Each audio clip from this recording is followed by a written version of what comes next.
মাঝে মধ্যে কি মনে হয় জানেন, মনে হয় আগের দিনগুলোতেই অনেক বেশি ভালো ছিলাম। কেন যে বড় হয়ে গেলাম, এখন লাইফে অনেক অনেক দায়িত্ব চলে এসছে।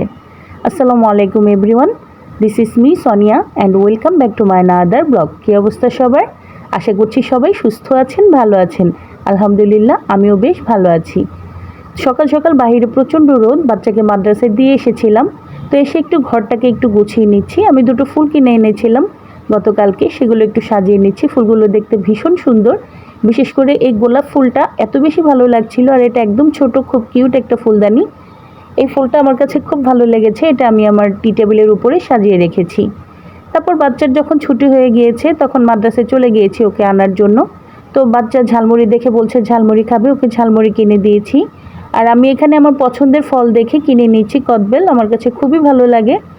তো বাচ্চা এখানে ঝালমুড়ি খাচ্ছে আর আমি কিছু কেনাকাটা ফল সবজি যা কিছু কিনবো আমি এর মধ্যে কিনে নিয়েছি। তারপর বাসায় চলে এসে এগুলো একটু গুছিয়ে নিচ্ছি। এখানে সাগর কলা এনেছিলাম আর দুটো কদবেল কিনে এনেছি। আর এনেছিলাম আমাদের দেশীয় ফল আমড়া। এই আমড়াটা ডালের সাথে কিংবা এমনিতেও ভর্তা বানিয়ে খেলে খুব ভালো লাগে, আমি একটু পছন্দ করি, এজন্য কিনে নিয়ে আসলাম। তারপর নাস্তাটা বানিয়ে নিচ্ছি, মা ছেলে মিলে একসাথে নাস্তাটা করব। তো আজকে সাদা রুটি ভাজছি, পরোটা করব না। তো খুব সুন্দর ফুলকো রুটি ভেজে নিলাম। আর এইদিকে সুজি রান্না করেছিলাম, সুজির হালুয়া, সেটা নিয়ে নিয়েছি। আর এক পিস কলা নিয়ে নিলাম। মা ছেলে একসাথে নাস্তাটা করব, তাই এক প্লেটেই নিয়ে নিয়েছি। তারপর ছেলেকে খাইয়ে দিলাম, আমি নিজেও নাস্তাটা করে নিলাম। নাস্তাটা সেরে নিয়ে ঘরের কিছু টুকটাক কাজ ছিল, সেগুলো করে নিয়েছি।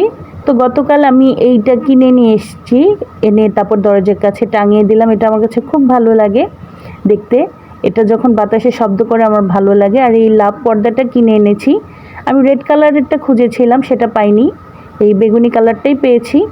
তো দেখছিলাম, সাজিয়ে নিয়ে খুবই ভালো লাগছিল। আমার ঘর সাজাতে খুব ভালো লাগে।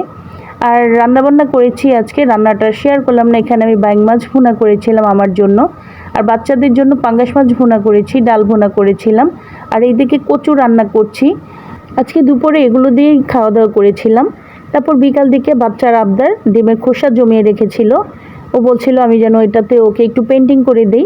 তো বাচ্চার আবদার, ছোট মানুষ অনেক রকমের আবদার করে থাকে, তো ভাবলাম ওকে একটু পেন্টিং করে দিই। তো আমি খুব বেশি একটা ভালো আর্ট করতে পারি না, তারপরে ওকে খুশি করার জন্য সামথিং একটু এঁকে দিয়েছি ডিমের খোসার ভেতরে। এগুলো দিয়ে নাকি ও খেলা করবে। তো খুব কষ্ট করে আমি পেন্টিংটা করে দিয়েছিলাম, কিন্তু এটা নিয়ে ও মনে হয় 10 মিনিটও খেলা করতে পারেনি। সব ভেঙে চুরে একদম গুঁড়ো গুঁড়ো করে ফেলেছে। আসলে বাচ্চারা এরকমই হয়, সব জিনিসে আগ্রহী হলেও জিনিসের যত্নটা বোঝে না। আর এটা ডিমের খোসা খুবই পাতলা, ওর হাত থেকে পড়ে পড়ে ভেঙে গিয়েছে। বাই দ্য ওয়ে, বাচ্চাদের কাজ তো বাচ্চারা আসলে করবেই। তো আজকের ভিডিওটি এখান থেকেই বিদায় নিচ্ছি, ভালো থাকবেন সবাই, আল্লাহ হাফিজ।